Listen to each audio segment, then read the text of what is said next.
Opa, como é que vocês estão? Tudo bom com vocês? Seus vagabundinhos, se quiserem uma próxima parte, já sabem, né? Elfos, uma raça que vive na floresta na fronteira do leste do Império. Como adora um deus diferente, sua interação com o Império é bastante limitada. No entanto, o primeiro patriarca tinha amizade com elfos. Ouviu dizer que essa joia foi obtida por meio dessa relação. Dizem que é um âmbar feito de resina de uma árvore muito rara. Seu pai colocou essa âmbar no pomo da espada, mas como não tinha necessidade de empunhar uma espada, ela ficou guardada. Acha que combinaria bem com a sua espada, Sr. Vlad. O prota fica pensando que é um item valioso, deve ter um preço bem alto. Se foi passado desde a primeira geração de patriarca, isso é o tesouro da família dela. Como ele usaria pegar isso? Mas a Alicia fala que ele é a pessoa mais digna de receber esse presente. Vlad, ele protegeu a família Reinal 2 vezes. E o prota pensa que ainda é um pouco exagerado.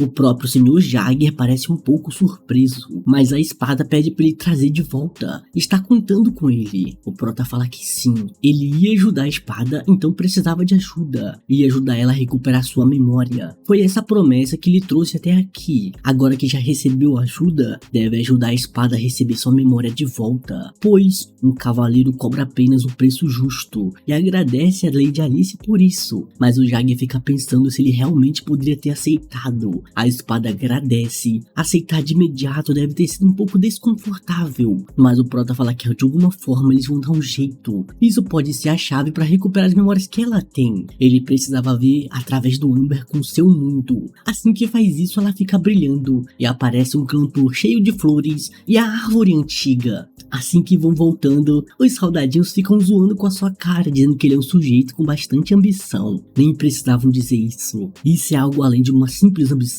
Quanto tempo faz que ele se tornou um cavaleiro e já está de olho em um título de nobreza? Se é um homem, é natural almejar grandes alturas. Desde a primeira impressão, ele parece alguém com um futuro bastante promissor. E o prota tentando dizer que não é isso, não é desse jeito. E o pessoal falando como é. Não foi uma má escolha ele ter aceitado. Mesmo que seja oficialmente um empréstimo, na prática ele recebeu um tesouro da família Reinal. Isso foi dado a um cavaleiro que recebeu um lenço pessoalmente. Sabiam que ele tem um talento brilhante. E o prota continua negando e pede pro Sr. Jagger dizer alguma coisa. Ele viu tudo ao seu lado. O Jagger fala que de qualquer forma vai informar isso para o Lord Joseph separadamente. E o prota acaba sendo zoado mais uma vez. E finalmente vão chegando. Enquanto provocavam o novato por um tempo, já chegaram de Soares, é uma pena. Pergunta se não podem acampar um pouco hoje e voltar somente amanhã. Assim que chega na frente dos portões, o Jagger chama o Vlad, mandando ele tentar abri-los. Agora ele também deve ser capaz de abrir um portão fechado com apenas uma palavra. E o prota se perguntando se consegue. Parece que foi ontem que ele entrava escondido por uma passagem secreta. E os outros cavaleiros falam que vai ser engraçado se ele não conseguir. Vão ter que acampar aqui do lado de fora. Assim que chegando perto do portão, o soldadinho fica perguntando quem é que tá aí. Mas o prota se apresenta dizendo que é o Vlad, cavaleiro de Bezid. Está de volta após concluir a sua missão. Nessa hora o soldadinho mandou abrir o portão logo, agora mesmo. E o prota fica surpreso que o portão realmente abriu. Mas o Jagger fala que sim, ser um cavaleiro é um título de honra e mérito. Apenas aqueles que provam sua existência podem possuir esse título. Agora, ele tem o direito de abrir todos os portões do território de Bezid. Todo mundo pede desculpa por ter demorado para abrir o portão. O Jagger manda ele levantar a cabeça e seguir com dignidade. A porta pelo qual ele saiu como escudeiro agora será sua primeira entrada como cavaleiro Vlad.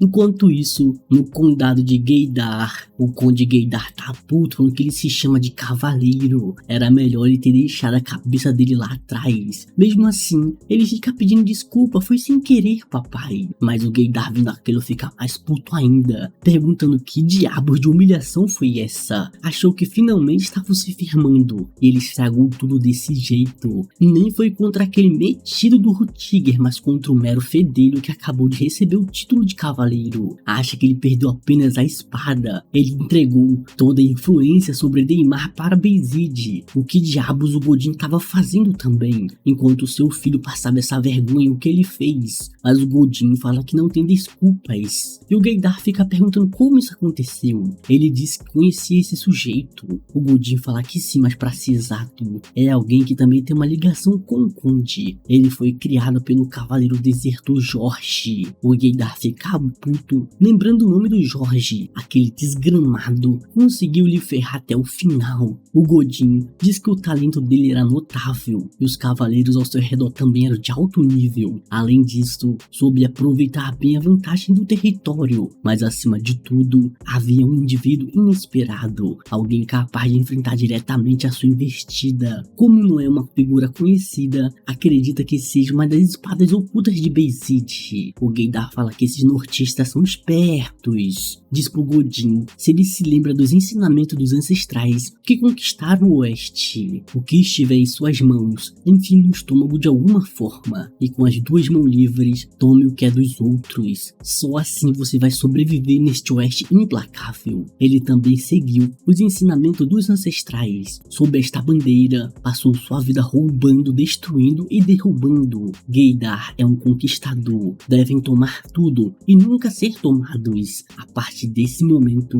os olhos da águia se voltarão para o norte. Manda recuperar a espada do seu filho, custe o que custar a partir de agora. No outro dia de manhã, o Prota finalmente vai recebendo seu primeiro pagamento de mês. Apenas 4 moedas de ouro. O Bordon fica perguntando se ele está decepcionado. O Prota fala que sim, pensou que cavaleiros ganhassem um pouco mais. O Bordon fala que ele é apenas um moleque. Agora entende o motivo do Jagger carregar ele por aí. Um cavaleiro não faz seu serviço para juntar dinheiro com seu salário. Um cavaleiro faz seu serviço para seguir com honra e finalizar seus deveres e carregarem consigo a responsabilidade das consequências disso. O Prota pergunta dele qual é a relação disso com o dinheiro. O Bordon fala que tudo que ele disse tem relação com dinheiro. Como dizem, um gato de barriga cheia não sai para caçar um rato. Se desejar honra e riquezas, você precisa ter conquistas às alturas. O preço da honra é algo que é pago uma única vez ao ano no final dele. Chamam isso de bônus especial. Nesse quesito ele pode esperar algo bem positivo esse ano. Suas conquistas até agora foram bem boas, mas o Prota pergunta da parte dos deveres e seguir com a honra. O Bordon fala que ele é a pessoa que trouxe consigo o tesouro da família Reinal. Não deveria estar lhe perguntando isso. Junto com seu título de matador de dragões, ele recebeu um apelido, por assim dizer, o homem que carrega consigo 2 lenços em seu peito, Vlad de Suara, o Devasso do Norte. Mesmo que ele se torne um nobre no futuro, manda não esquecer disso. Depois ele vai conversar com Joseph, que fala que ele é um cavaleiro. Está na hora de carregar consigo os deveres e responsabilidade da sua posição. Agora ele vai ter uma zona para ficar patrulhando. E o Prota tá perguntando se vai fazer sozinho, mas o Joseph fala que vai ceder alguns guardas, mas a responsabilidade, caso qualquer coisa ocorra, vai ser dele. Já quanto à zona em si, creio que os becos seriam os melhores locais para ele. O Prota fala que sim, no final das contas, eles são como a sua casa. O Joseph fala que assim, não tem outros cavaleiros para cederem a ele. Gregor e os outros já estão usando a maior parte dos cavaleiros, por isso vai bancar o salário de até 4 pessoas. Ele pode escolher aqueles que vão estar sob o seu comando. Diferente da época em que ele trabalhava liderando mercenários, sua posição e responsabilidades agora são outras. Um cavaleiro não é alguém que só lidera, ele na verdade representa uma família inteira. O Prota fala que as únicas pessoas que ele consegue pensar para contratar são as pessoas que viviam no beco também. Isso vai acabar sendo um problema para ele, mas o Joseph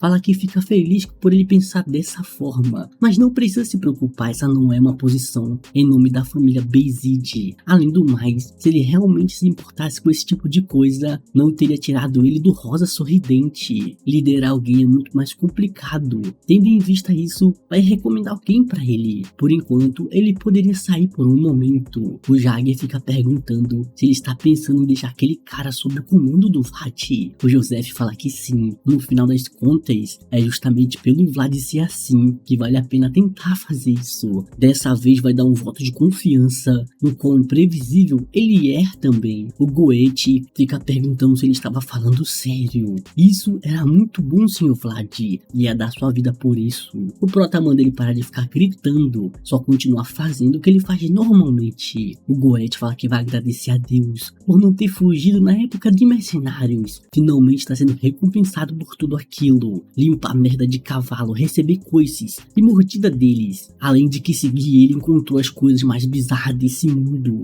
mas pensar que como resultado de tudo aquilo, subiria para um escudeiro, realmente ter grudado nele foi a melhor coisa que ele já fez. E o Prota sem entender do que ele tá falando, como assim escudeiro? Ele só é alguém que trabalha para ele. O Goethe fala que mesmo assim não importa. No final das contas, ele também começou como um mercenário comum. O Prota fala que vai ser um trabalho duro. O Goethe é alguém que precisa ter o seu lado. Embora ele fale demais e se assuste facilmente, ele é alguém que faz o seu trabalho como deveria. Mas a Estela pede para ele levar aquele ali também. Aquele cara paradão, o Otar. É lastimável deixar alguém do tamanho dele trabalhando aqui. Nem mesmo brigas acontecem mais. Ele comeu tão bem que cresceu bastante. O Prota fala que o Otar é alguém de confiança. Ele conhece muito bem os becos e no final das contas ele é leal. O Prota pergunta se ela tem certeza disso. Onde tem bebida, tem problemas. Mas a Estela fala que não. Quem ousaria fazer alguma coisa? Crer que ele ainda não tenha conseguido perceber a posição que ele está ocupando. A Rosa Sorridente é o local mais seguro do mundo. Todos que vêm aqui podem beber e descansar sem se preocupar com as coisas. Graças a isso, as coisas estão indo muito bem. Mas ele sabe qual é o motivo principal disso tudo? É porque esse é o local que o Sr. Vlad está descansando.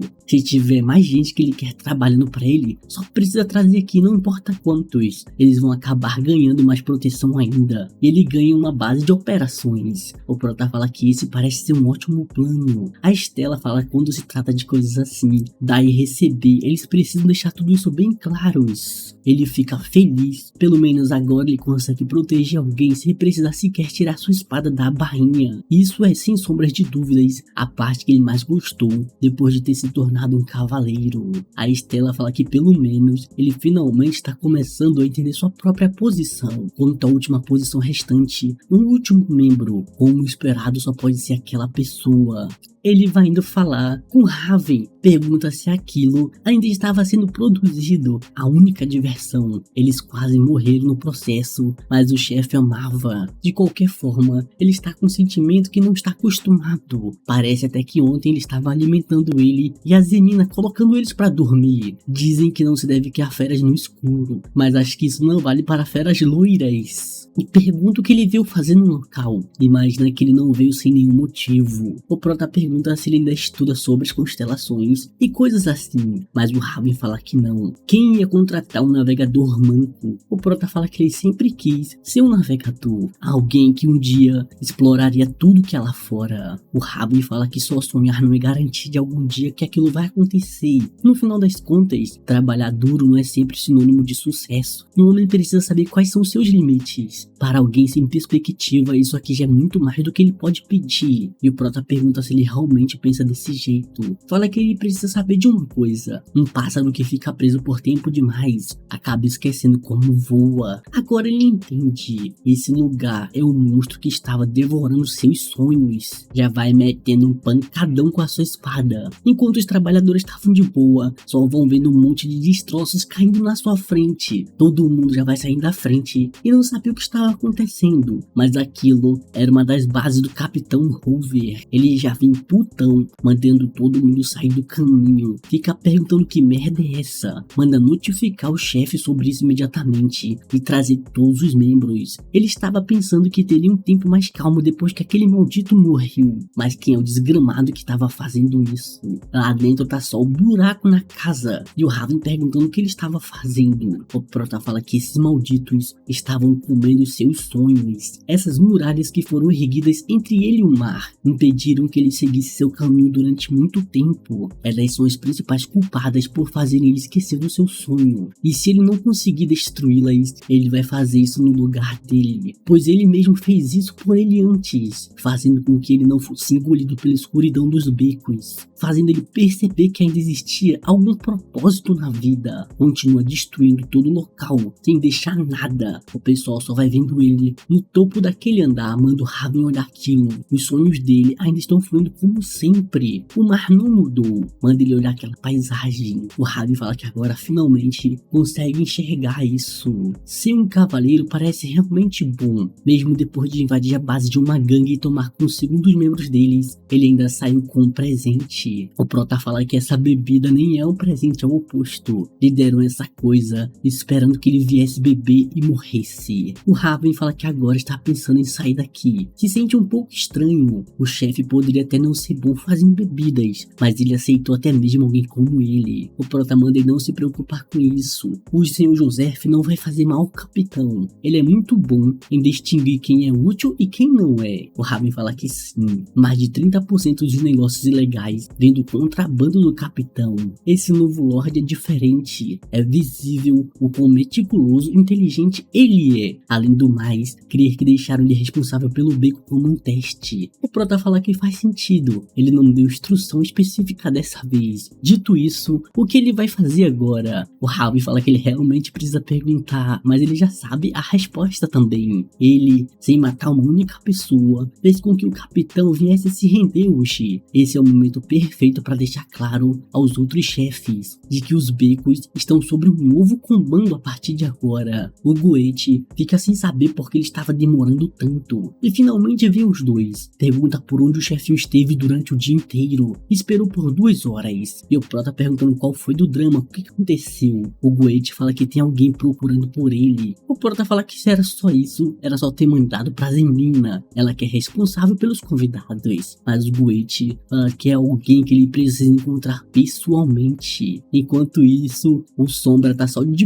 boa descansando no seu estábulo. E o AG fala que ele continua incrível, não importa quantas vezes veja ele. E o prota perguntando quem foi que deixou alguém entrar no celeiro e se a Sombra tivesse mordido ele. Vai vendo quem tava lá dentro era o AG, da tribo dos bárbaros, e pergunta o que ele veio fazer aqui. O AG fala que veio por recomendação do Lorde. Enquanto isso, o Jagger fica perguntando se ele vai realmente respeitar o Vlad.